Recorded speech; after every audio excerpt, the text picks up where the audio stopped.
Hi guys, welcome or welcome back to my YouTube channel. So in this video we are going to cover your topic 1.2.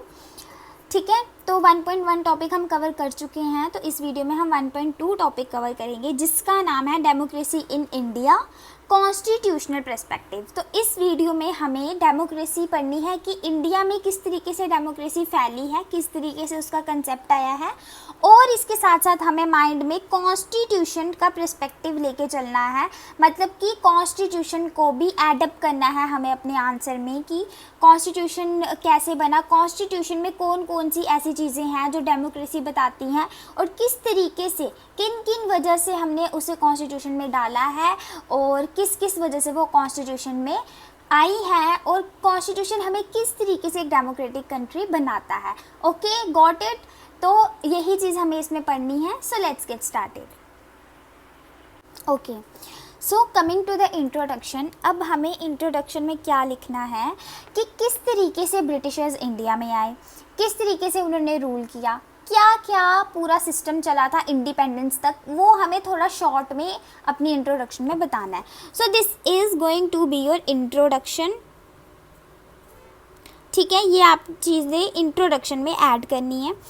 तो देखो, सबसे पहले 1608 में Britishers came into India. Okay, तो किस तरीके से वो आए थे, किस फॉर्म में आए थे, तो वो किस फॉर्म में आए थे, वो ईस्ट इंडिया कंपनी की फॉर्म में आए थे। ठीक है, ईस्ट इंडिया कंपनी इंडिया में आई थी 1608 में। मतलब कि इनका फर्स्ट स्टेप था, ये फर्स्ट स्टेप जो उन्होंने इंडिया में डाला था वो था in the form of a company that was east India company. ठीक है, आगे इंडिया में उसके बाद क्या हुआ, 1765 में they received Deewani. Okay, so this Deewani was a document. ये एक ऐसा एग्रीमेंट था जिसमें क्या था कि अगर ये दीवानी उनको मिल जाती थी ना, तो जो किंग था वो उन्हें एक तरीके से अथॉरिटी दे देता था कि अब वो क्या कर सकते हैं, they can collect revenue from ordinary people. ठीक है, प्लस रेवेन्यू ले सकते हैं और साथ में वो क्या कर सकते हैं, वो सिविल जस्टिस भी कर सकते हैं। मतलब कि अगर किसी के साथ अन्याय हो रहा है तो वो उसको मतलब जेल में डाल सकते हैं और even they can kill them और whatever they want to do with that person. Okay, तो ये चीज़ें देखो, इसकी वजह से दबदबा शुरू हो गया ईस्ट इंडिया कंपनी का इंडिया में। तो ये दीवानी 1765 में किस किस जगह की मिली थी, ठीक है, आपको याद रखना है। सबसे पहले ये किसकी मिली थी इनको, Bengal plus Bihar and plus Odisha. These were the 3 states जिनकी इनको दीवानी मिल चुकी थी और इन 3 जगहों पे अब ये रेवेन्यू भी कलेक्ट कर सकते थे और ये सिविल जस्टिस भी कर सकते थे। मतलब लोगों पे एक तरीके से यही रूल कर रहे थे इस जगह पे अभी फ़िलहाल। उसके बाद धीरे धीरे इनका जब राज ज़्यादा फैला, पूरे इंडिया में फैलना शुरू हो गया, तो क्या हुआ, हमने पिछली वीडियो में भी पढ़ा था कि 1858 में क्या हुआ था, 1857 में क्या हुआ था, आपको अगर याद होगा, सिपाही म्यूटनी। ठीक है, हमने सबसे पहली बार रेवोल्यूशन किया, हमने सबसे पहली बार आवाज़ उठाई।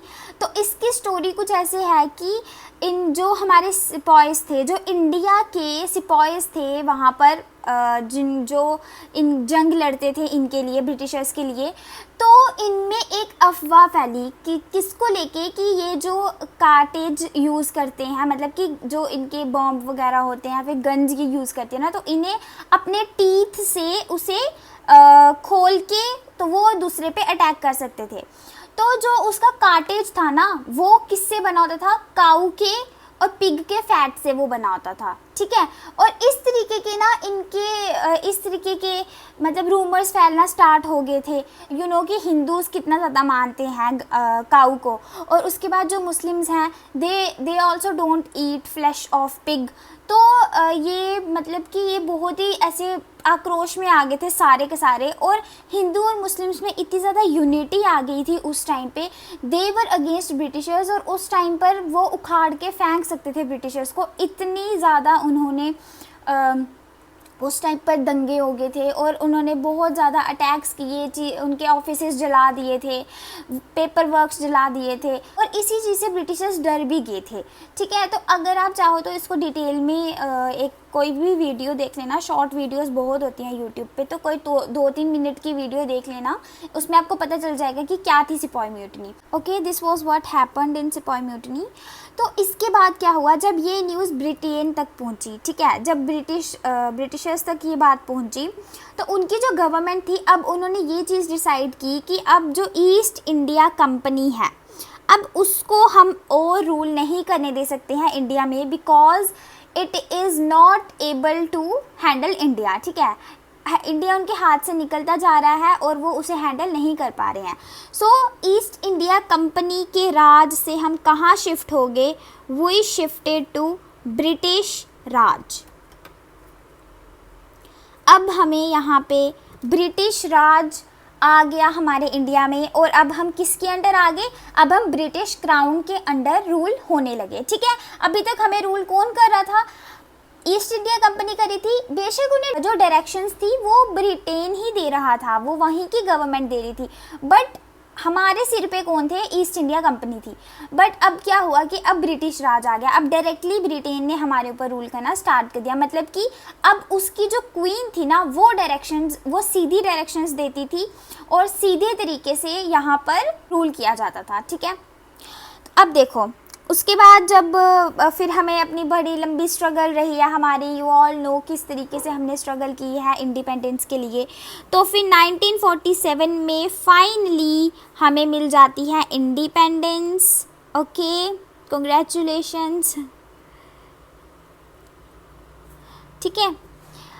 तो 1947 में फाइनली वी गॉट इंडिपेंडेंस, और उसके बाद 1950 में हमारा कॉन्स्टिट्यूशन भी लागू हो जाता है। Okay, so this was the phases that we went through, जिसकी वजह से डेमोक्रेसी का कंसेप्ट यहाँ पर इवॉल्व हुआ है।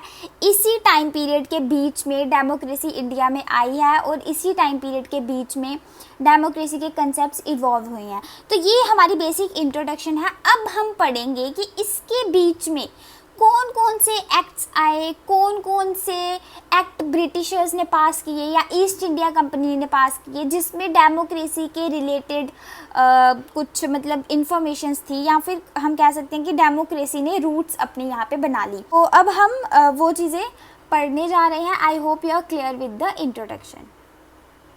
ओके, सो गाइज, अब हम एक्ट्स और रेगुलेशंस पढ़ेंगे। जो कुछ एक्ट्स और रेगुलेशंस पास हुई थी उनके बारे में हमने पढ़ना है बारी बारी से।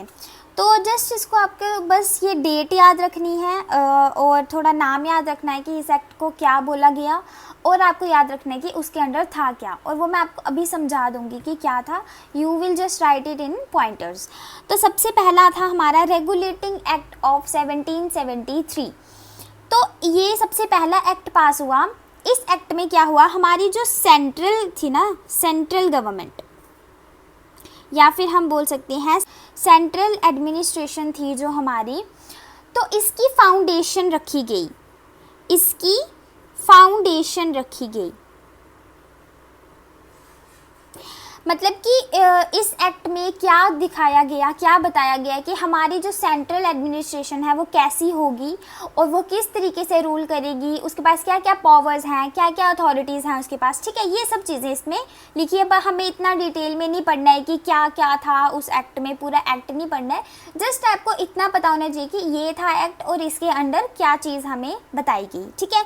तो ये था हमारा पहला एक्ट, जिसको हम बोलते हैं रेगुलेटिंग एक्ट ऑफ 1773। तो इसको आप ऐसे याद रख लो कि रेगुलेट होना स्टार्ट हो गई। अब ब्रिटिश इंडिया कंपनी यहाँ पे रेगुलेट होना स्टार्ट हो गई, तो इसीलिए उन्होंने सबसे पहले कौन सा एक्ट लाया, रेगुलेटिंग एक्ट लाया, ठीक है। देन उसके बाद है चार्टर एक्ट ऑफ 1813, ठीक है। अब 1773 के बाद हम 1813 वाला पढ़ेंगे। तो इसमें क्या हुआ, इसमें अभी तक 1830 तक मोनोपोली थी, ईस्ट इंडिया कंपनी की मोनोपोली थी। आपको पता है मोनोपोली क्या होती है? मोनोपोली होता है कि जब कोई भी एक चीज़, जैसे इंडिया में रेलवेज़ की मोनोपोली है, मतलब कि जो हमारी गवर्नमेंट है ना, सिर्फ वो ही रेलवेज़ बना सकती हैं, सिर्फ वो ही ट्रेन चलवा सकती है, ठीक है। इंडियन रेलवेज़ वो एक पब्लिक इंडस्ट्री है, ठीक है। तो इसी तरीके से जब किसी एक चीज़ की मोनोपोली हो, मतलब कि एक कंट्री में या फिर एक जगह पे सिर्फ वही कंपनी उस चीज़ को बना सकती है और कोई और कंपनी उसके कंपटीशन में नहीं आ सकती। तो इसलिए मान लो कि जैसे ये पेन है, ठीक है, तो एक कंपनी है, कुछ भी नाम दे दो, सुहानी कंपनी है, तो वो ये पेन बनाती है। तो अब मतलब कि कोई भी और इंसान यहाँ पे पेन नहीं बना सकता, मतलब कि कोई भी और इंसान पेन की कंपनी स्टार्ट नहीं कर सकता और मेरी ही मोनोपोली है, मतलब कि पूरे इंडिया में मेरे ही बनाए हुए पेन बिकेंगे, कोई और नहीं बना सकता। तो मेरे को मोनोपोली है उस चीज़ की, ठीक है।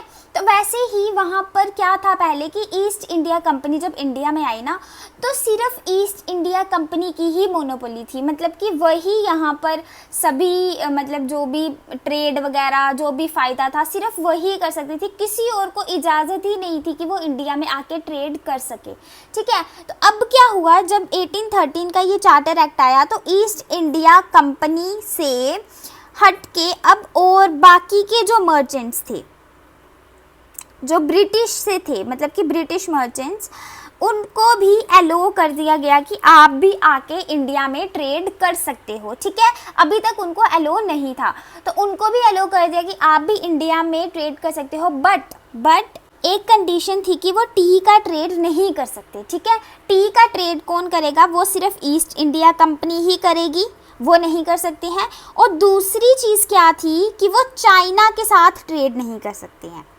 चाइना के साथ ट्रेड कौन करेगा, चाइना के साथ ट्रेड भी सिर्फ ईस्ट इंडिया कंपनी ही कर सकती है। They can't trade with China plus they can't trade off T. Okay, clear है। नाउ चार्टर एक्ट ऑफ 1833, इसमें क्या हुआ कि जो गवर्नर जनरल थे, मतलब कि जो सबसे हेड होता है उस टाइम पे, जो सबसे सुप्रीम थे, जो वहाँ पर हमारे लिए रूल्स निकालते थे, रेगुलेशंस वगैरह, एवरीथिंग वाज अंडर हिम, ठीक है। तो वो गवर्नर जनरल थे।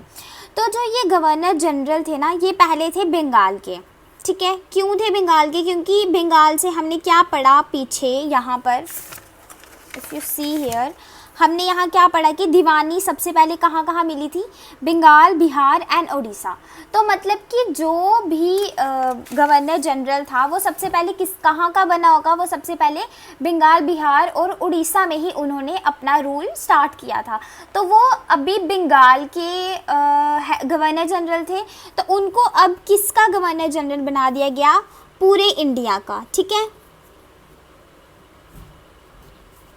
ही was made governor general of whole India, क्योंकि अब उनका जो राज था या फिर उनका जो डोमिनेंस था वो पूरे इंडिया में फैल चुका था, ठीक है। ये चेंज आया। उसके बाद 1853 में क्या हुआ, 1853 was the last act before sepoy mutiny, ठीक है। ये लास्ट चार्टर एक्ट था, ठीक है। इसके बाद कोई चार्टर एक्ट नहीं आया। इसके बाद गवर्नमेंट ऑफ इंडिया एक्ट्स आए हैं और एक्ट्स आए हैं जो कि ब्रिटिशर्स ने इम्प्लीमेंट किए हैं, बट ये लास्ट एक्ट था जो ईस्ट इंडिया कंपनी ने इम्प्लीमेंट किया था, ठीक है। It was the last charter act. तो इसके अंडर क्या था कि जो हमारा ये गवर्नर जनरल थे ना, इनके लेजिस्लेटिव एंड एग्जीक्यूटिव जो फंक्शंस थे उनको डिवाइड किया गया, दे वर डिवाइडेड, ठीक है। They were divided.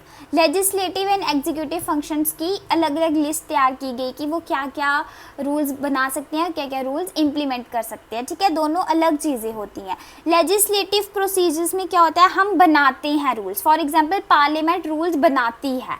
उसके बाद एग्जीक्यूटिव में क्या होता है कि जो लोग उसको इम्प्लीमेंट कर रहे हैं, जो लोग उसको लोगों पे इम्प्लीमेंट कर रहे हैं, उसको उसकी अनाउंसमेंट कर रहे हैं, उसको लोगों तक पहुंचा रहे हैं। तो ये होता है मेकिंग ऑफ द लॉ और ये होता है इम्प्लीमेंटेशन ऑफ द लॉ।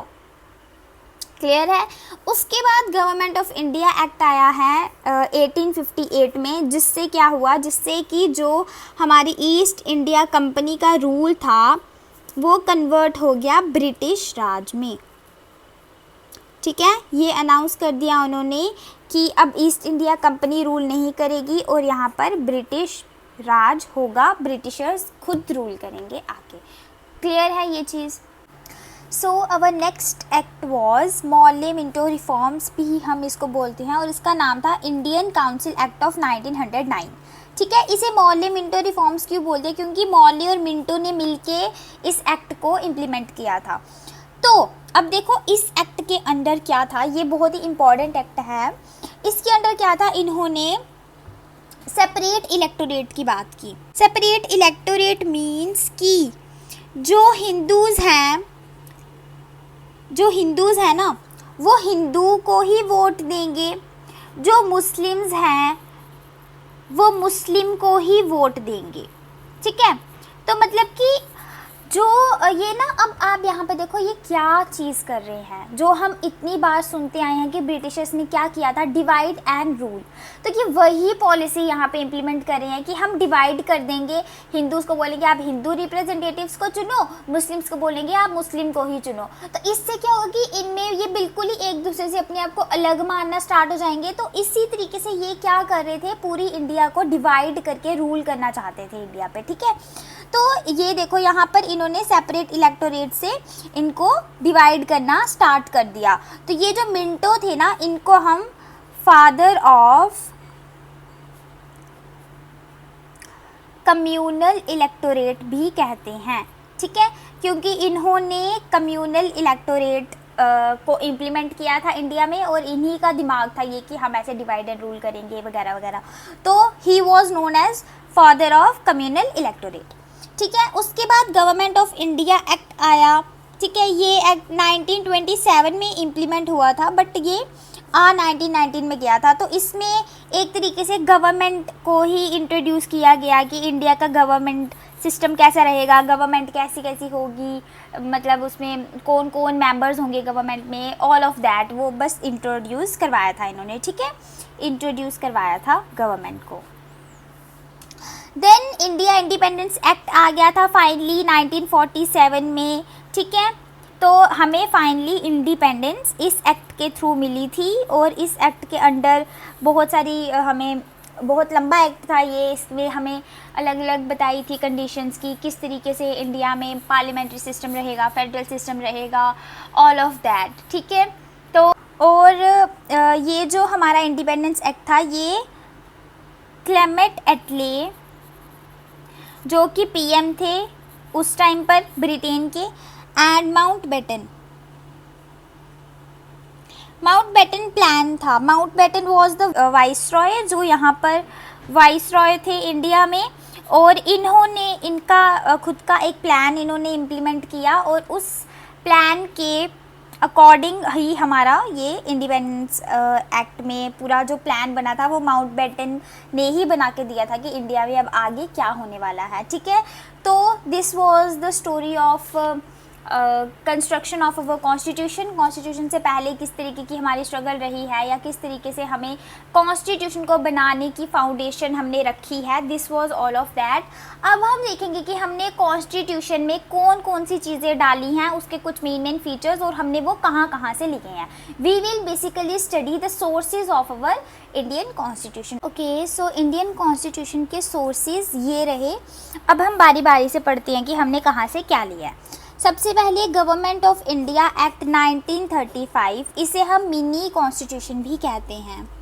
ठीक है, मिनी कॉन्स्टिट्यूशन क्यों कहते हैं, क्योंकि मैक्सिमम ऑफ द प्रोविजंस जो हमने कॉन्स्टिट्यूशन में डाले हैं वो हमने यहीं से लिए हैं। ठीक है, यहीं से हमने मैक्सिमम चीज़ें ली हैं।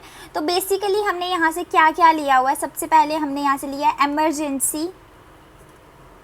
ठीक है, एमरजेंसी की प्रोविजंस की एमरजेंसी कैसे किन किन सिचुएशंस में लगेगी और उसके क्या क्या इम्पैक्ट होंगे। ठीक है, एमरजेंसी में बेसिकली जो पूरा का पूरा रूल हो जाता है वो प्रेसिडेंट के हाथ में हो जाता है। ठीक है, तो ये थी।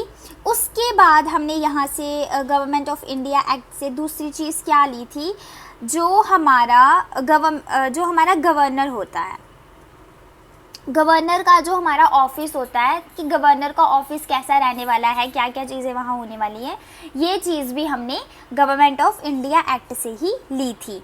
Okay, then the third thing was public service commission. जो हमारी ये पब्लिक सर्विस कमीशन है, जैसे अभी यूनियन पब्लिक सर्विस कमीशन है ना, यूपीएससी, वैसे उस टाइम पे पब्लिक सर्विस कमीशन जो था ये भी हमारा यहीं से आया है।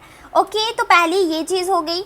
दूसरा है हमारा ऑब्जेक्टिव रेजोल्यूशन। अब ऑब्जेक्टिव रेजोल्यूशन क्या था, जो कि हमारे पीएम जो बाद में पीएम बने थे जवाहरलाल नेहरू जी ने हमारी जो असेंबली थी उनके सामने ऑब्जेक्टिव रेजोल्यूशन रखा था कि हमारा क्या ऑब्जेक्टिव है कॉन्स्टिट्यूशन को बनाने का और क्या ऑब्जेक्टिव रख के हमने वो बनाना है, बेसिक क्या फ्रेमवर्क होने वाला है। तो इसको ऑब्जेक्टिव रेजोल्यूशन को ही हमने अमेंड करके अपना प्रीएम्बल बनाया है। ठीक है, इसी को हमने उनकी जो ऑब्जेक्टिव रेजोल्यूशन वाली स्पीच थी उसी को अमेंड करके हमने अपना प्रीएम्बल तैयार किया हुआ है। तो प्रीएम्बल हमारा ऑब्जेक्टिव रेजोल्यूशन से आया है। क्लियर है। तीसरी चीज़, अब ब्रिटिश कॉन्स्टिट्यूशन से हमने बहुत सारी चीज़ें ली हैं क्योंकि ब्रिटिशर्स ने ही यहाँ पे राज किया है, उन्होंने ही डेमोक्रेसी यहाँ लाई थी, तो हमने बहुत सारी चीज़ें वहाँ से ली हुई हैं। कौन कौन सी चीज़ें हमने वहाँ से ली हैं? सबसे पहले हमने वहाँ से ली है parliamentary form of government. Parliamentary form of government की पार्लियामेंट रहेगी, पार्लियामेंट में कौन कौन मेंबर्स होंगे, किस तरीके से हमारी पार्लियामेंट होगी, ऑल ऑफ दैट। उसके बाद हमने लिया है रूल ऑफ लॉ, कि हमारा जो रूल ऑफ लॉ है कि लॉ ही सबसे सुप्रीम है, लॉ के अकॉर्डिंग ही पूरी कंट्री जो है वो रूल होगी। ठीक है, वो चीज़। उसके बाद बाइकैमरलिज्म, मतलब कि जो लोकसभा है, राज्यसभा है, लोअर हाउस, अपर हाउस, ठीक है, वो चीज़ हमने यहाँ से ली हुई है। उसके बाद हमने यहाँ से क्या लिया है, सिंगल सिटीजनशिप का कंसेप्ट, कि जो इंडिया का मेंबर है वो इंडिया का ही है, हमारी एक ही सिटीजनशिप है। ऐसा नहीं है कि उसे इधर की भी सिटीजनशिप और कहीं किसी और कंट्री की भी सिटीजनशिप मिल जाए, तो हमारे पास एक सिंगल सिटीजनशिप ही है, Indian is only a Indian. Then हमारा फोर्थ है यूएस गवर्नमेंट और यूएस कॉन्स्टिट्यूशन जो है हमारा, वहाँ से हमने क्या लिया है, सबसे मेन चीज़ जो हमने यहाँ से ली है वो है हमारे fundamental rights. Okay, fundamental rights जो कि हमारे लिए जस्टिसेबल हैं, हम जाके जस्टिस मांग सकते हैं अगर हमारे वो राइट्स वायलेट हो रहे हैं तो। देन उसके बाद इम्पीचमेंट ऑफ प्रेसिडेंट, कि जो प्रेसिडेंट है वो कैसे हम उसको रिमूव कर सकते हैं, किन किन बेसिस पे वो रिमूव हो सकता है। देन वाइस प्रेसिडेंट, ठीक है, जो हमारे वाइस प्रेसिडेंट हैं उनका ऑफिस रहेगा, वो जो कंसेप्ट है वो भी हमने यहीं से लिया है। देन उसके बाद जुडिशियल रिव्यू, क्या होता है जुडिशियल रिव्यू में, कि जो हमारा सुप्रीम कोर्ट है ना, उसे और हाई कोर्ट को ये अथॉरिटी है कि वो रिव्यू कर सकते हैं कि जो हमारी पार्लियामेंट है उसने जो लॉ पास किया है वो लॉ कॉन्स्टिट्यूशन को वायलेट तो नहीं कर रहा है ना। अगर उन्हें लगे कि ये कॉन्स्टिट्यूशन को वायलेट कर रहा है या किसी तरीके से ये कॉन्स्टिट्यूशन के बेसिक रूल्स के खिलाफ है, तो ये अपना जुडिशियल रिव्यू यूज़ करके उसको नल एंड वॉइड डिक्लेयर कर सकते हैं। ठीक है, तो जो हमारे सुप्रीम कोर्ट है वो एक चेक रखता है पार्लियामेंट पे और जो हमारे एग्जीक्यूटिव्स हैं उन पे कि ये कहीं कॉन्स्टिट्यूशन को वायलेट ना कर दे, क्योंकि मेनली जो हमारे सुप्रीम कोर्ट है उसका क्या काम है, यही काम है कि उसे जो है वो हमारे कॉन्स्टिट्यूशन को बचाना है। ठीक है, तो अगर कहीं से उसे लग रहा है कि नहीं कॉन्स्टिट्यूशन खतरे में है तो वो जुडिशियल रिव्यू का यूज़ करके उसको नल डिक्लेयर कर सकता है। ठीक है, तो ये है उसकी पावर, इसको ही हम जुडिशियल रिव्यू भी कहते हैं। उसके बाद हमने क्या लिया है, रिमूवल ऑफ सुप्रीम कोर्ट और हाई कोर्ट के जो चीफ जजेस होते हैं ना, उनका रिमूवल किन किन बेसिस पे हो सकता है, ये चीज़ भी हमने हमारे यूएस के कॉन्स्टिट्यूशन से ही ली है। ओके, देन उसके बाद हमारा ईरिश कॉन्स्टिट्यूशन।